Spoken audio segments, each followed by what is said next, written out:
বন্ধুরা, good morning সকলকে। তো তোমরা সবাই কেমন আছো? আশা করছি সকলে খুব ভালো আছো।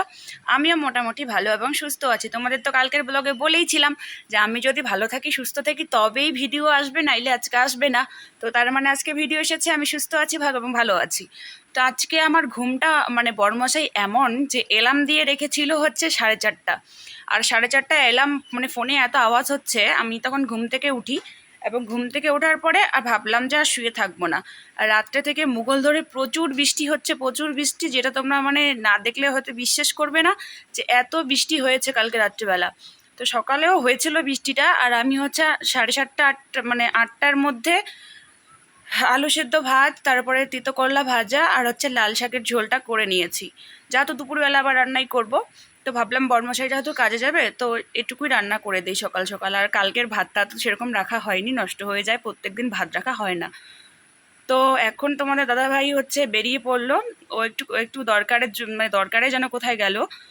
তো আমি কিন্তু তোমাদের দাদাভাই ওঠার আগেই ঘরটার সব ঝাড় দিয়ে একদম সাপ দিয়ে পরিষ্কার করে নিয়েছি। সে আবার উঠে বলল যে এত সকাল সকাল এরকমভাবে কাজ করছো, ঠান্ডা লেগে যাবে। তো ও আবার আমাকে কথা শোনালো। তারপরে তো ও বেরিয়ে পড়লো খাওয়া দাওয়া করে। তো চলো, এখন হচ্ছে 9:20 বাজে।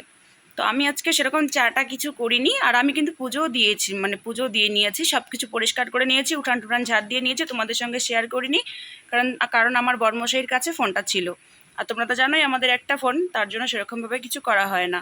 তো চলো, আমি কয়েকটা খেয়ে নেই, খাওয়া দাওয়া করছি, তোমাদের সঙ্গে শেয়ার করছি অনেক কিছু। চলো, ভিডিওটা দেখতে থাকো। তো এদিকে কিন্তু বৃষ্টি পড়ছে, তবুও কিন্তু গরমটা ভালোই লাগছে জানো তো। আর আমি আজকে সকাল সকাল চান টান করে নিয়েছি, শ্যাম্পু করেছিলাম, তো চুলগুলো এখনও শুকায়নি, তাই চুল ছেড়ে ঘরের মধ্যে রয়েছি। আর তোমাদের দাদাভাই উঠে গেছে, আমার তার আগেই ঘর ধোয়া হয়ে গেছে, দেখতে পাচ্ছ পুরো ঘরটা জল জল হয়ে গেছে। আর এদিকে আমি এখন যেহেতু একটা পাতলা ক্যাথাই আমরা ব্যবহার করি, মানে ব্ল্যাঙ্কেট ট্যাঙ্কেট সব গুছানো ঢুকানো আছে, তো ক্যাথাটাকে অনেক দিন থেকে ধোয়াও হয় না, প্রায় 1 মাস হলো ক্যাথাটা আমি ধুই না। তো বৃষ্টির জন্যই অ্যাকচুয়ালি ধোয়া হচ্ছে না। তো চলো এটা ভাঁজ করে নেই। সকালবেলা আর উঠে মানুষের কি কাজ থাকে তাই না, যতটুকু কাজ থাকে ততটুকুই। আর যেই সময়টা আমার খুব কাজের প্রহর পড়ে, ওই সময়টা হচ্ছে ফোন আমার কাছে কমই থাকে সকালবেলাটা, কারণ হচ্ছে তোমাদের দাদা ভাইয়ের প্রচুর কাজের ফোন আসে ওই সময় জানো, এর জন্য। আর আমার কাছে মানে একদম সকাল থেকে কোনোদিন ব্লগটা শুরু করা হয়, আবার কোনোদিন হয় না। তো বৃষ্টি যেহেতু পড়ছে, মানে সুতো বৃষ্টির মতন করে বৃষ্টি পড়েই যাচ্ছে। তো এদিকে আমি ভাবলাম যে না, এখন একটু বারান্দার মধ্যে সব কাপড় টাপড়গুলো মেলে দেই, আর যখন বৃষ্টিটা কমবে তখন ঠিক বাইরে বের করে দেবো। তো এর জন্য তোমার সন্ধ্যাবেলা তোমাদের দাদাভাই কাছ থেকে এসেছিলো, তখন হচ্ছে কাপড়গুলো ধুয়েছিলাম, তখনকার কাপড়গুলো এখনও পুরোপুরি শুকায়নি, সেগুলোও এখানে রয়ে গেছে।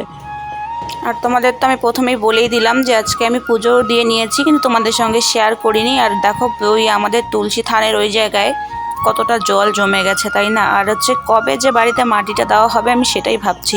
এরকমভাবে যে বর্ষাটাও নেমে এলো, এভাবে মাটি কোথার থেকে বা মাটি নিয়ে আসবে তাই নেই না, আমাদের যে দেবে ওদেরও মানে প্রেশার দিয়ে লাভ নেই। তো এদিকে আমি তো সব কিছু পরিষ্কার করে নিয়েছি, আর আজকে সেরকম কাজও নেই, কারণ হচ্ছে আজকে আমি যা কাজ মানে ছিল সব সকাল সকালে করে নিয়েছি।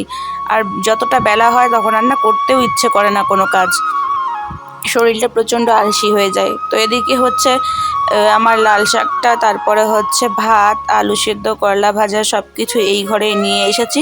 আর টেবিলটাও আজকে ধুয়ে মুছে নিয়েছি, তবুও জল জল একটু লাগছে।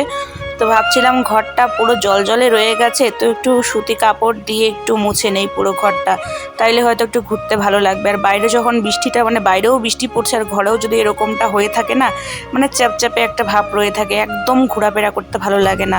আর এই ভেজা পানিয়ে বিছনায় উঠলে বিছনার চাদরটা নষ্ট হয়ে যাবে। তো চলো, আমি কিন্তু একদম মানে কি বলবো, ঠিকভাবে বসতেও পারি না, নিচে সমস্যা হয়, তোমরা তো বুঝতেই পারছো যে আমি কি বলতে চাচ্ছি। তো মানে পারি না যদিও, তবুও চেষ্টা করে জোর করে চেষ্টা করে করি, কারণ নিজেকে শরীরটা ঠিক মানে রাখতেই লাগবে। আর আমার যতই সকালবেলা যাই খাই না কেন, যেটাই করি না কেন, ঠিক 10:30 11টা নাগাদ আমার একটু খিদেটা পায়।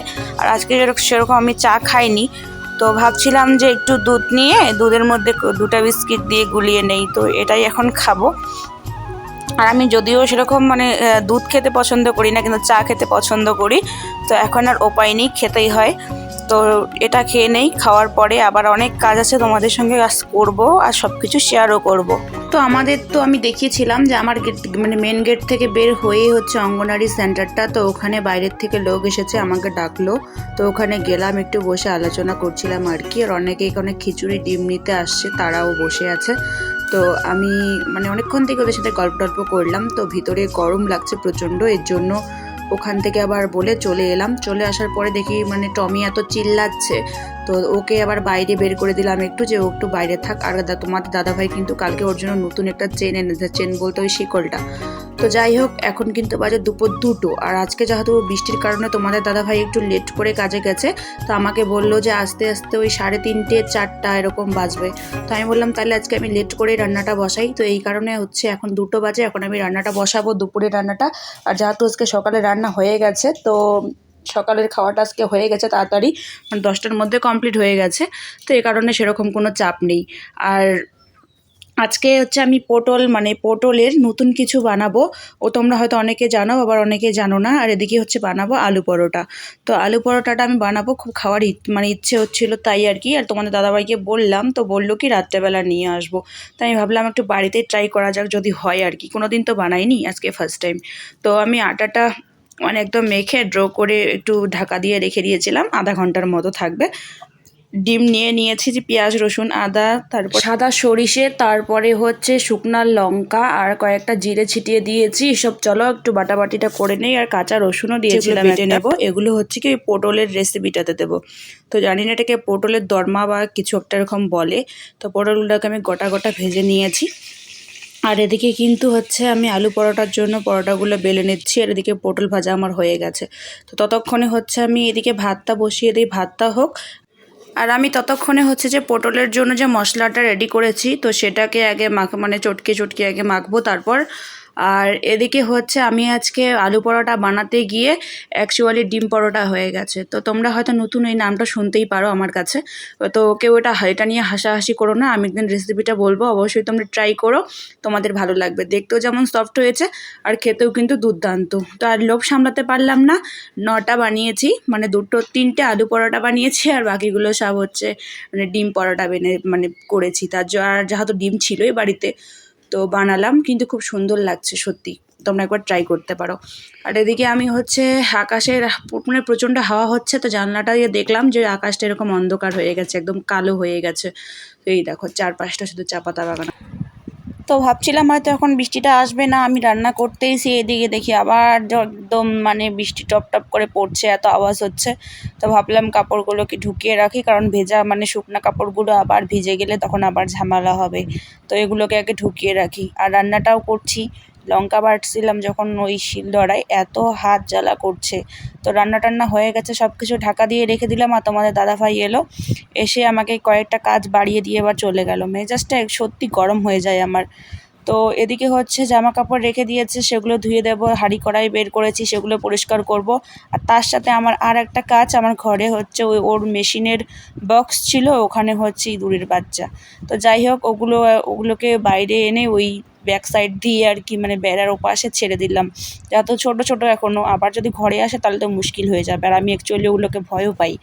তো তারপরে তোমার দাদাভাইয়ের হচ্ছে যে বাগানের মানে ঝোলাগুলো, এর আগের দিন বলেছিলাম চা পাতার যে রাখার ঝোলাগুলো, তো সেগুলো ভিজে গেছে প্রচুর। সকালে তো খুব বৃষ্টি পড়ছিল, তো ও এগুলো এনে দিয়ে কোথায় যেন গেছিলো। আর এগুলো কিন্তু মানে কি বলবো, আর এগুলো এখন আমাকে শুকোতে দিতে হবে। তো এখন এগুলো রোদে দিলাম একটু। আর এখন দেখো আকাশের পরিস্থিতি, কি রোদ্রুটাই না দিয়েছে। মেজাজটা না সত্যি, আকাশটাও পারে এক সময় 1 ঘন্টা বৃষ্টি, তো আর 1 ঘন্টা রৌদ্র। তো আকাশের সাথে লুকোচুরি খেলতে খেলতে এদিকে কিন্তু আমার পটলের দরমাটা আর হচ্ছে মানে বরবটি, তারপরে তেতো করলা আর আলু ভাজি করে নিয়েছি। আর কোনো কিছু রান্না করিনি। আর পটলের দরমার যদি রেসিপিটা তোমরা জানতে চাও কমেন্ট করো। এভাবে যদি তোমরা মানে বানাও তাহলে একদম মাংসের মতো লাগবে, অবশ্যই একটা দিয়েই ভাত খাওয়া যাবে। আর এদিকে দেখো খাওয়া দাওয়ার পর্বটা সেরে নিয়ে তোমরা বুঝতে পারছো ক্যামেরার মধ্যে মানে কি জোরে বৃষ্টিটা পড়ছে, ছাগল গরু সব ছটপট ছটপট করছে। আর এদিকে কিন্তু রৌদ্রটাও প্রচুর, যার জন্য দাঁড়ানোও যাচ্ছে না। তো বন্ধুরা, আমি এখন যাচ্ছি দুধ আনতে। তো তো দুধ নিয়ে যাবো একদম ওই পাড়ায়, এর জন্য শাড়ি পরলাম, নাইটিটা চেঞ্জ করে নিলাম। আমি কিন্তু নাইটি পরে সব জায়গায় এদিকে যাই না। তো যাই হোক, আজকের ভিডিওটা এখানে শেষ করছি। ভিডিওটা বেশি বড় করছি না। ভিডিওটা তোমাদের কেমন লাগলো অবশ্যই কিন্তু কমেন্ট করে জানাবে। আর যদি ভালো লাগে তাহলে প্রত্যেক দিনের মতো আজকেও বলছি, লাইক, কমেন্ট, শেয়ার এবং সাবস্ক্রাইব করে আমার পাশে থাকবে। পেজ থেকে দেখলে পেজটা ফলো করবে। তো চলো, দেখা হচ্ছে একদম কালকে।